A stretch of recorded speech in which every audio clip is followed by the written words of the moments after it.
বদলে যাবে বাঁকুড়া স্টেশন। এবার আর চিনতে পারবেন না বাঁকুড়া রেল স্টেশনকে। উন্নত পার্কিং এবং আধুনিক সুযোগ সুবিধা খচিত এক মডেল স্টেশনে পরিণত হতে চলেছে বাঁকুড়া রেল স্টেশন। কি শুনে অবাক লাগছে? ভারতের পূর্বে পশ্চিমবঙ্গ রাজ্যের একটি প্রান্তিক জেলা বাঁকুড়ার রেল স্টেশন কিনা মডেল স্টেশন হবে, এমনটাই বললেন বাঁকুড়া লোকসভার সাংসদ সুভাষ সরকার। বাঁকুড়া স্টেশনের জন্য বরাদ্দ করা হয়েছে ৪১,৮৬,০০,০০০ টাকা। বাঁকুড়ায় হাজার হাজার মানুষের যাতায়াত নিত্যদিন। এবার সেই স্টেশনই সেজে উঠবে নতুন সাজে। মূলত বাঁকুড়ার টেরাকোটা, ডোকরা এবং অন্যান্য স্থানীয় শিল্পের উপর ভিত্তি করে মডেল স্টেশনে রূপান্তরিত হবে বাঁকুড়া রেল স্টেশন। অমৃত ভারত প্রকল্পের অধীনে বাঁকুড়া লোকসভায় দুটি স্টেশন রয়েছে, জয়চণ্ডী স্টেশন এবং বাঁকুড়া রেল স্টেশন।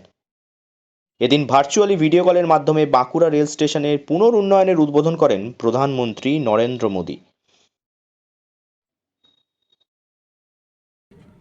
তার কারণ বাঁকুড়া স্টেশনের জন্যই বরাদ্দ হয়েছে 41,86,00,০০০ টাকা।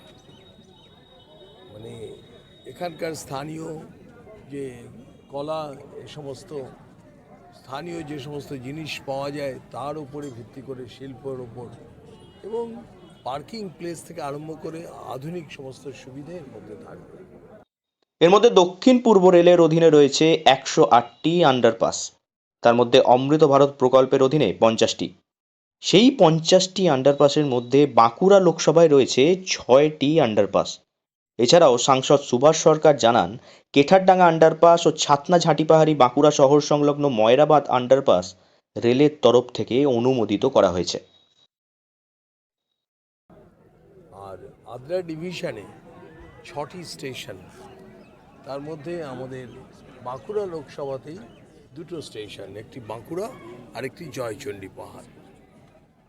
আর ১০৮টা সাউথ ইস্টার্ন রেলওয়েতে বিভিন্ন আন্ডারপাস এগুলো হচ্ছে, তার মধ্যে আদ্রা ডিভিশনেই ৫০টা হচ্ছে। আর এই ৫০টার মধ্যে বাঁকুড়া লোকসভায় ৬টা।